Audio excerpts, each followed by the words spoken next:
The world didn't explode when Max received the offer letter. It didn't even shift. It just grew quiet. For the first time in weeks, the frantic, jagged countdown in his chest finally stilled. 14 days of desperation had been traded for 2 years of hope. Okay, Max. Deep breaths. You aren't a tourist anymore.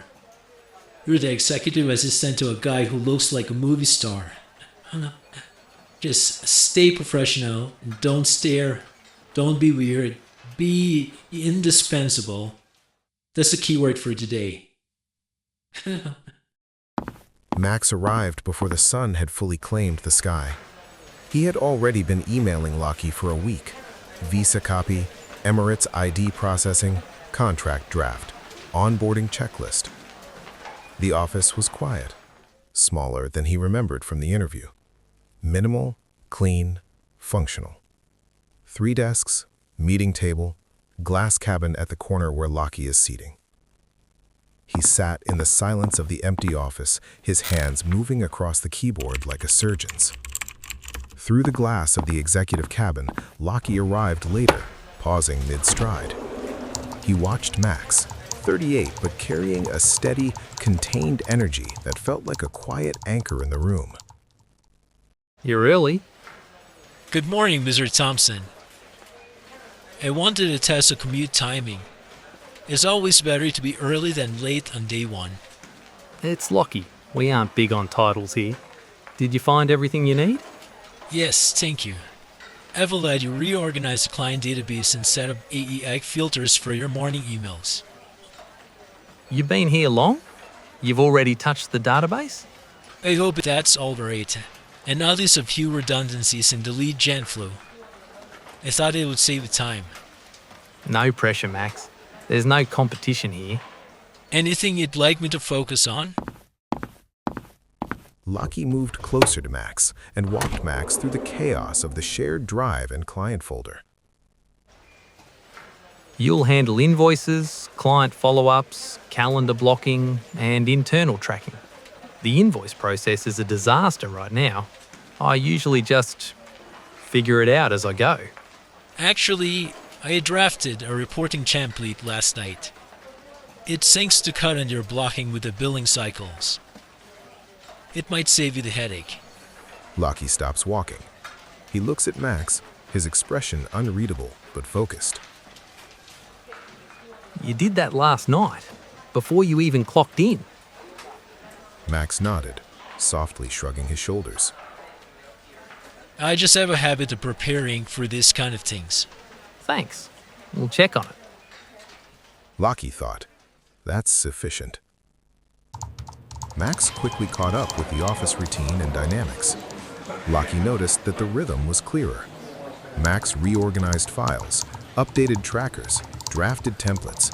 He hummed softly to 90s music while working. Lockie didn't comment on it, but he noticed. Max moved through tasks efficiently, but casually, like someone who didn't panic under pressure. Weird. If not for the 90s music, I never would have guessed he's already 38, Lockie thought. Lockie, at 28, had been paying hospital bills during university. He had learned seriousness early. Watching Max joke about folder names while restructuring them felt foreign, but not irritating, just different. Later that morning, Max stepped into the cabin to clarify a client brief. He tried not to stare at the framed beach photo on the shelf. Lockie noticed anyway. Max placed a document on the desk, his eyes catching the photo. Lockie said without looking up, his tone calm. That's Jordan. She runs her own consulting firm here.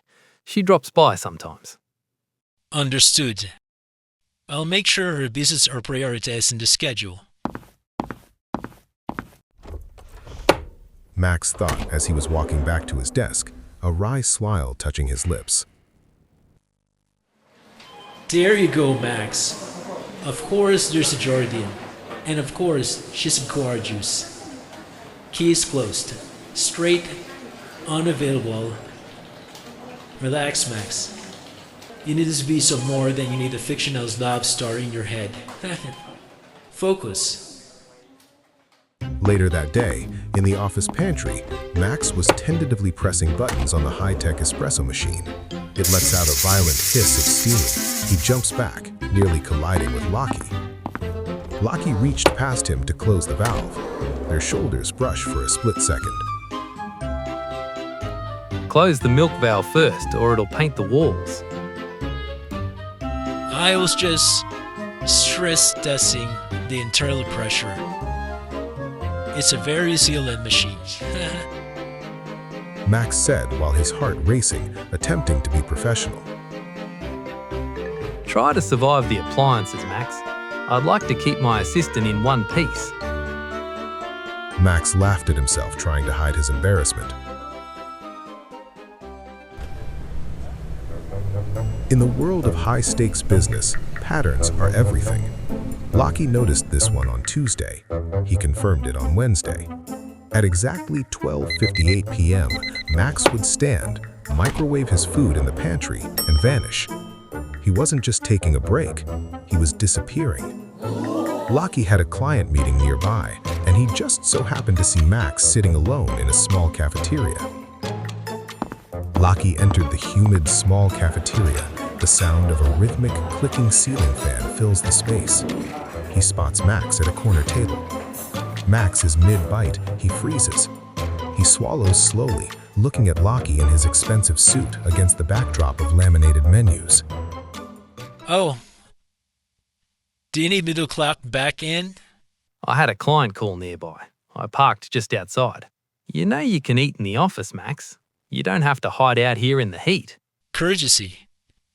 Food smells slinger, Lockie.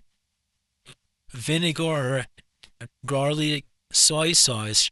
It's a lot for a modern workspace. I don't mind. Yeah, you have your own tab in. You're shielded. But the rest of the office, the clients, I want them to think of digital strategy when they walk in. Not what I had for dinner last night. A beat of silence. Lockie looked at him, and for a moment, the silence changed. He didn't just see an assistant looking for a visa anymore.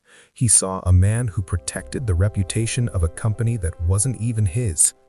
He also noticed that Max is still trying to get settled with the new office environment. Based on what he has seen so far, it turns out hiring Max was a good decision. Pulled out a plastic chair and sitting without invitation. Max blinked, confused.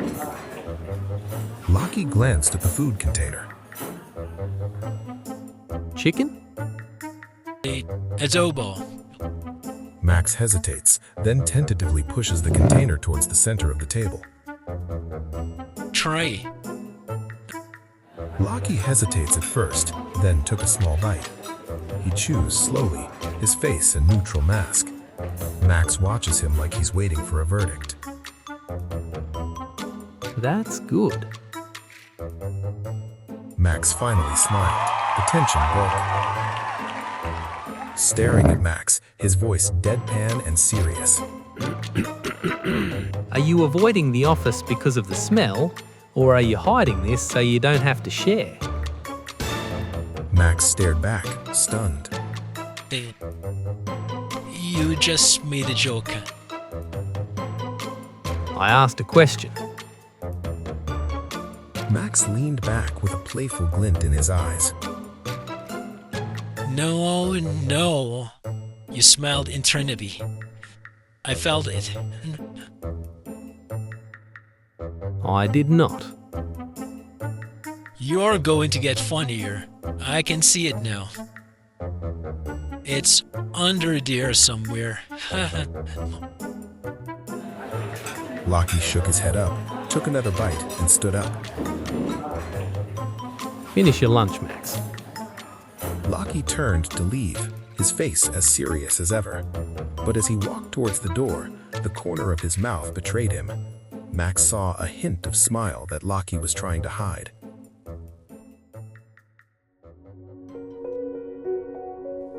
The Dubai skyline didn't look like a threat anymore.